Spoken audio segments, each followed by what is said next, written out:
শুভ সকাল বন্ধুরা, কেমন আছো সবাই? আশা করি সবাই খুব ভালো আছো, সুস্থ আছো। আমরাও ভালো আছি।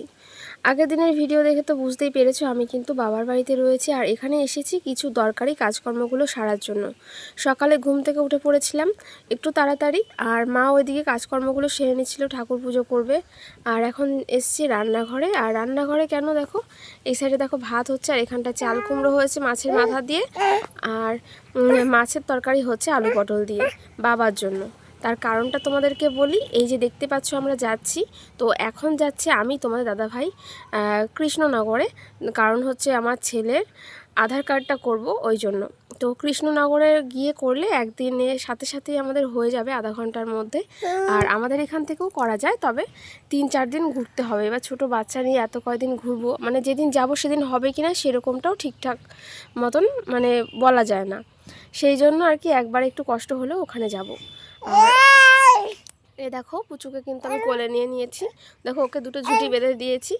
আর দেখো আমি এই যে ইয়েলো কালার ড্রেসটা পরেছি।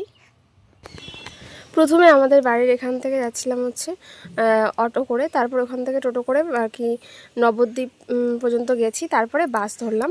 কারণ আমাদের এখানে 7:30টার সময় বাস ছিল, কিন্তু আমাদের একটু দেরির কারণে আমরা বাসটা মিস করি। আর তারপরে যাই হোক রেলগেট থেকে তারপরে গিয়ে আমরা বাসে উঠি কৃষ্ণনগর যাওয়ার উদ্দেশ্যে। তো কৃষ্ণনগরে যাব, যেখানটায় দরকার ওই যে বললাম আধার কার্ডটা করব, তো সেখানে কাছে আমার দিদির বাড়ি রয়েছে। তো একবারে দিদির বাড়িতে যাব, ওখানে খাওয়া দাওয়া করে তারপরে গিয়ে মানে জামাইবাবু ওইখানটায় নিয়ে যাবে, কারণ ওইখানে একদমই কাছে। তো তারপরে দেখো দিদির বাড়িতে এসেছি, ওখানে গিয়ে আমরা আধার কার্ডটাও করে নিয়ে এসেছি। ওইখানটায় ফোন অ্যালাউ ছিল না, মানে ওখানটায় ফোন পুরো সুইচ অফ করে রাখতে হবে। তারপর যাই হোক কাজকর্মগুলো সারলাম, দুপুরে স্নান দান করলাম, পুচুই দেখো ঘুমাচ্ছে, আমরাও স্নান দান করলাম, খাওয়া দাওয়া করলাম। তারপরে একটু পরে আবার বেরিয়ে পড়বো, মানে বাড়িতে চলে আসবো। তার কারণটা তোমার দাদাভাই আবার কালকে ডিউটিতে যাবে, তো ওই জন্য থাকবো না, ওই মানে দেখা করে আসার মতোই। তো দেখো এই যে দিদিদের মানে বাড়ি থেকে এই যে একটা স্কুল মাঠ পড়ে মানে পাশেই, আর এই জায়গাটা ভীষণ সুন্দর লাগে আমার দেখতে। ওই সামনেই রাস্তা, এই যে স্কুলটার পরেই দেখাই যায় এখান থেকে। তো ওখান থেকে বাস ধরবো। আর এই দেখো এই জিনিসগুলো কারা কারা চেনো বলো তো? আমরা সেই ছোটোবেলায় দেখেছিলাম, তবে এখন যে পাওয়া যায় এটা আমি জানতাম না। তো কৃষ্ণনগরে বারোদোলের মেলা হচ্ছিল, ওখান থেকে দিদির মেয়ে কিনে এনেছে।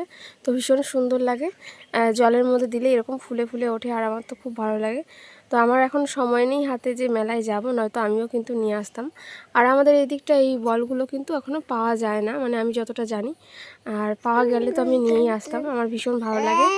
আর রোজগুলো দেখো কালারিং কি ভালো লাগছে দেখতে, জলের মধ্যে রাখলে কিন্তু ভীষণই সুন্দর লাগবে। তো আমাদের যেই কাজকর্মের জন্য আমরা এসেছিলাম আমার ছেলের আধার কার্ডের জন্য, তো সেটা কিন্তু ভালোভাবেই হয়ে গেছে। এবার অনলাইনে বার করে নিলেই হয়ে যাবে আমাদের বাড়ির ওখান থেকে। তারপরে দেখো সবাই রেডি হয়ে আবার কিন্তু বেরিয়ে পড়েছি। আর আজকের আকাশটা দেখো এত সুন্দর লাগছে কি বলবো তোমাদেরকে। আর এই যে দিদি পুচুকে কিন্তু কোলে নিয়ে রয়েছে, আর ওই দেখো এটা দিদির মেয়ে। তারপরে যাই হোক বাড়িতে এসেছি, মাঝখানে কোনো ভিডিও শ্যুট করতে পারিনি, জানোই তো বাসের মধ্যে এসেছি, আর ছেলেকে নিয়ে একটু তো অসুবিধা হয়েছে এই গরমে। তারপরে বাড়িতে এসে ছেলের খাবার বানিয়েছিলাম, এখানে বানিয়েছি ডালিয়া দুধ দিয়ে।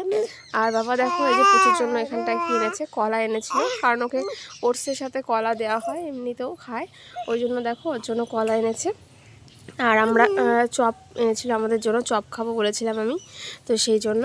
তো সন্ধেবেলাটা এই যে এরকমভাবেই কেটেছে। আর চলো ছেলেকে এবার খাইয়ে দিই, তারপরে আবার তোমাদের সাথে দেখা হচ্ছে। দেখো এই যে ছেলের ডালিয়ার সাথে একটুখানি কলা দিয়ে দিয়েছি। তারপর মা গিয়েছিল রাতে রান্না বান্না করতে, আর তোমার দাদাভাই কিন্তু খেয়ে যায়নি, ওকে বলেছিলাম খেয়ে যেতে, ওর দেরি হয়ে যাবে বলে। আর কাল সকালে ডিউটি আছে, ওই জন্য তাড়াতাড়ি করে বেরিয়ে পড়েছে। তো তারপরে দেখো এই যে ছেলেকে খাওয়ানোর পরে রাতে আমরাও খাওয়া দাওয়া করে নিয়েছিলাম। আর আমি এখন রয়েছি একটু বাইরে উঠানে হাঁটতেছিলাম। বাড়িটা দেখো কতটা সুন্দর লাগছে, আকাশে চাঁদ উঠেছে, আর দেখতে ভীষণই ভালো লাগছে, আর হালকা হালকা একটু হাওয়াও দিচ্ছে।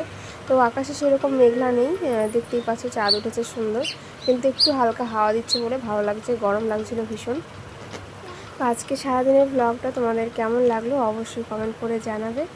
আর এখন ছেলেকে নিয়ে একটু অসুবিধা হয় ভিডিও করতে, যার জন্য ভিডিওগুলো একটু শর্টও হতে পারে, তো ম্যানেজ করে নিও তোমরা। আর তোমাদের সাথে দেখা হচ্ছে খুব তাড়াতাড়ি আগামী দিনের নতুন একটা ব্লগ নিয়ে। আজকের ব্লগটা এখানটায় শেষ করছি, টাটা, সবাই ভালো থেকো, সুস্থ থেকো।